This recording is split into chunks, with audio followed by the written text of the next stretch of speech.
Hey there, it's Mitzi. Welcome to my channel. Today I want to share with you my answers for the mid-year book Freakout tag. Now there are, I think, like 13 questions on this tag, and I don't have answers for some of them, but I do have answers for most, so I want to see how I do. Okay, the first one is the best book you've read so far in 2022, and that is easy for me. Now I have read a lot of great books this year already so far. I've had some 5-star reads already, but hands down my favorite, the most memorable, would have to be Gone with the Wind by Margaret Mitchell. That is a masterpiece. I wish Margaret Mitchell would have written more books besides Gone with the Wind, because the lady knew how to tell a story. It's set in the Civil War times in the South, and it was magnificent. I could not stop reading.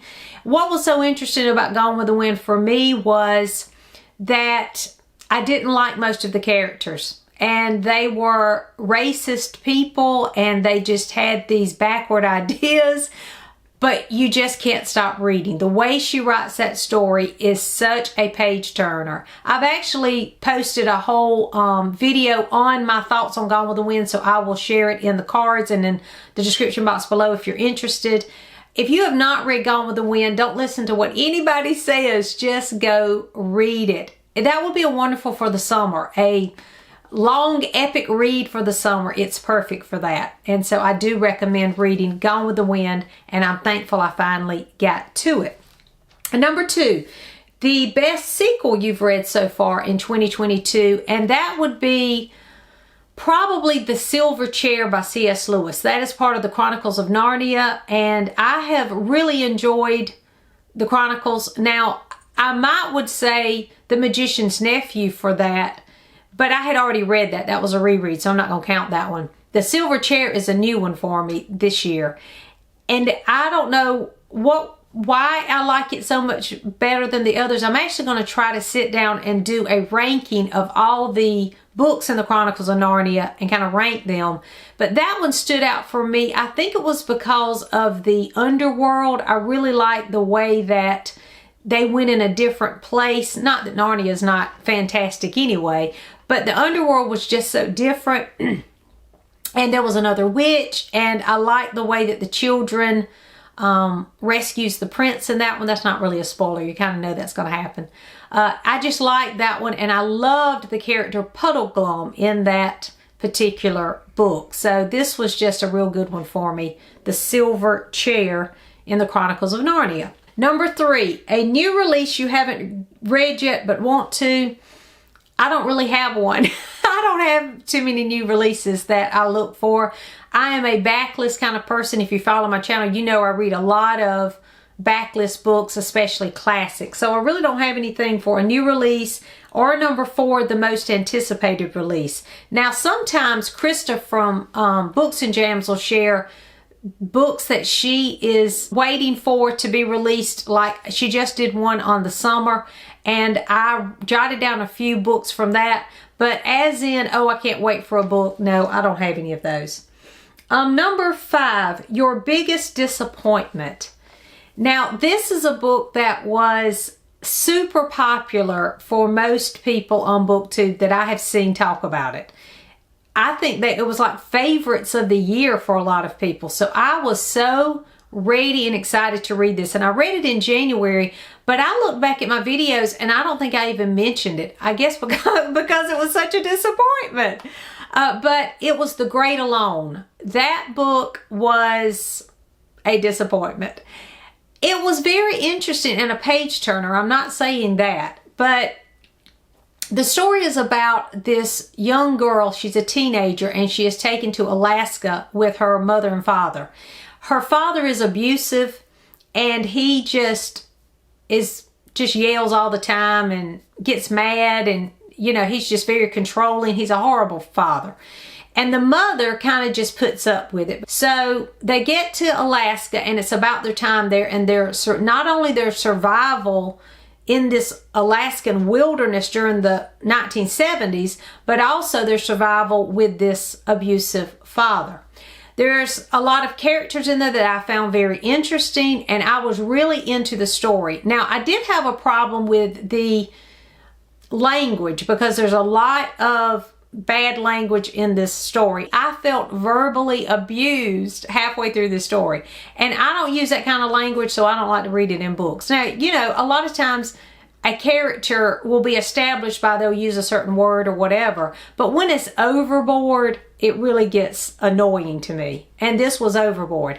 I know that she was trying to convey this abuse, but I felt like she leaned on the dialogue too much. But I was invested in the story. I was trying to overlook that because, you know, she was trying to convey that he was an abusive father who was basically a walking time bomb.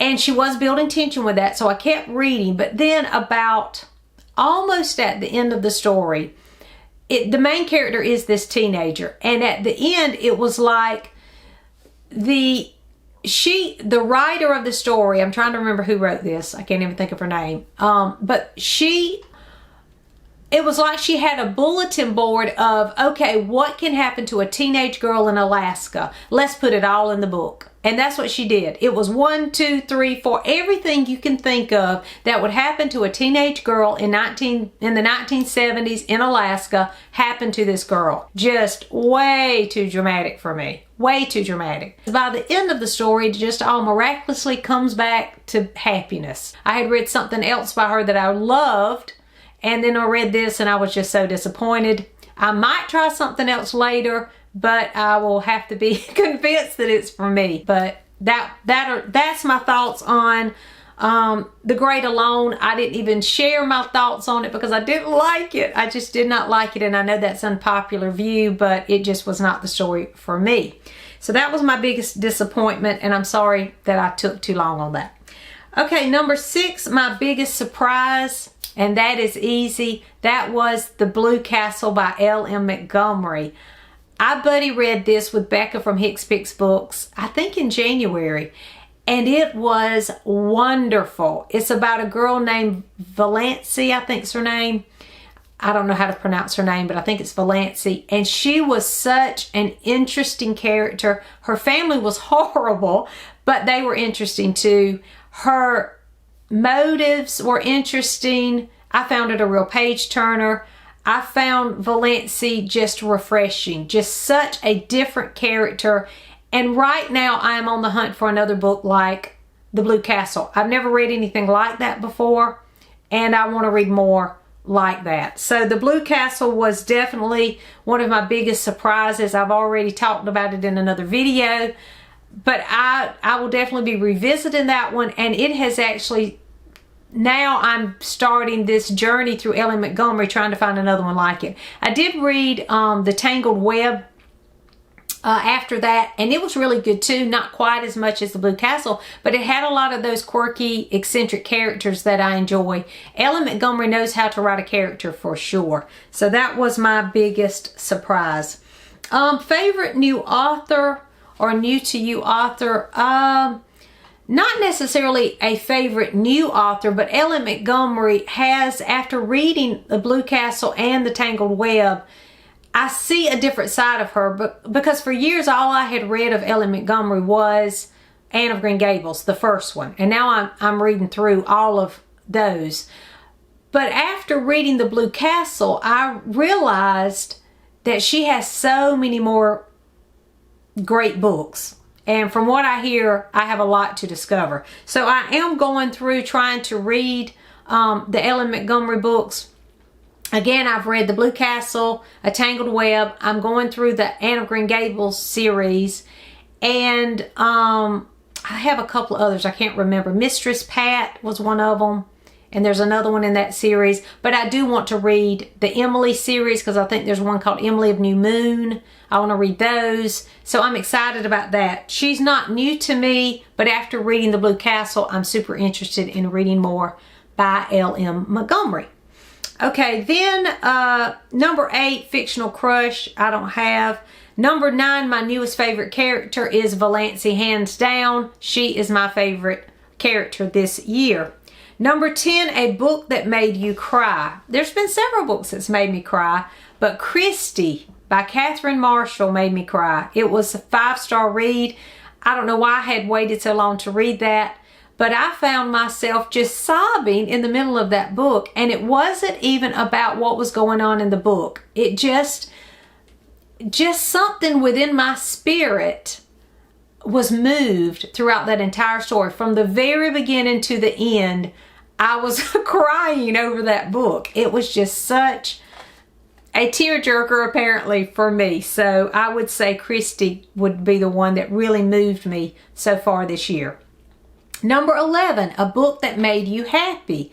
And that is one I just shared in my weekly reading update. And that is My Family and Other Animals. That is fantastic. If you have not read My Family and Other Animals, please pick it up and read it now, because it's a perfect read for the summer. It's told in little episodes, and it's about this family and all the interesting people, but also the interesting animals, and it is a wonderful read, and I really enjoyed that. So that one definitely made me happy. If I want something happy, I'm in the mood for something happy, I will definitely be picking that one up again. Number 12, most beautiful books you've bought so far this year or received. I would say my favorites that I have received this year that are just beautiful are the Agatha Christie. And I have several of them on my shelf. This is The Mystery of the Blue Train. But my family has been picking these up for me. And they gave me a couple, I think, at Mother's Day and my birthday. And those two things take place in May. So I got several of these in May. But they are just so beautiful. They have this gold foiling, or they either have silver foiling. And they always have beautiful end papers, and they're hardback. And I just think they're beautiful, and I'm trying to collect these. So these would be the most beautiful books I've received this year so far. And then what books do you need to read by the end of this year? Now, I don't have books that I must read by the end of the year, but I did set some goals at the beginning of the year for some classics and some authors that I wanted to read. So one of the things that stays in the back of my mind is these authors that I want to get to. I have been reading through the Charles Dickens books, and I have not read many of those, but I had the goal this year to read at least 2 books by Charles Dickens. And I read A Tale of Two Cities, and I did a whole review on that, and that is it so far. So I still need to read another book by Charles Dickens. And then I also had set a goal to read through the Elizabeth Gaskell books. I've read a couple of her books and some short stories by Elizabeth Gaskell, and they've all been favorite reads. So I know that I'm going to find some more favorites in her books, but I have not read any by Elizabeth Gaskell yet this year. So I need to get on that and read one of hers soon. And I think I have Mary Barton and Cranford already on my shelf. So I hope to get to one of those very soon. And then, let's see. Oh, Daphne du Maurier. Now, I love Daphne du Maurier books, and I've read a lot of her books and probably most of her short stories. But I still have several on my shelf because I've been gradually collecting those. And the only one I've read this year is The King's General, and it was fantastic. If you hadn't read that one and you enjoy Daphne du Maurier, that's a really good one. All the elements of a good Daphne du Maurier is in The King's General, so I do recommend that one. But that's the only one I've read this year, so I do need to read another Daphne du Maurier. And then I also wanted to read, there was an author that I've heard of that was similar to Daphne du Maurier, and I mentioned this in another video at the beginning of the year, and that is Susannah Kennedy. I have heard great things about her work, and I've not read anything by Susannah Kennedy, so I need to get to that. I think I have a couple. I think I actually received one for Christmas by Susannah Kennedy, but I haven't read any, so that's on my list in the back of my mind. I'm constantly thinking I need to get to her soon. So those are just a few that I really want to get to by the end of this year. Now, there are some classics that I had posted, a modern classics video that I wanted to get to this year.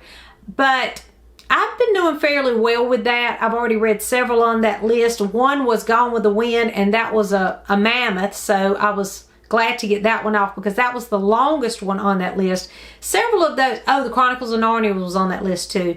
Several on that list are children's books, and they're not that long, so I know they won't take me as long, but I do need to get to that so that I can feel like I've accomplished that list and I can make a new one. So those are the things that I have been reading this year and the ones that I still need to read for the rest of the year, but I'm not going to freak out about it as the tag says. I'm just enjoying what I'm reading right now. What are you reading? Have you shared a mid-year book freakout tag? If you have, leave it in the comments so I can see it too. Thanks for watching, and I'll see you soon.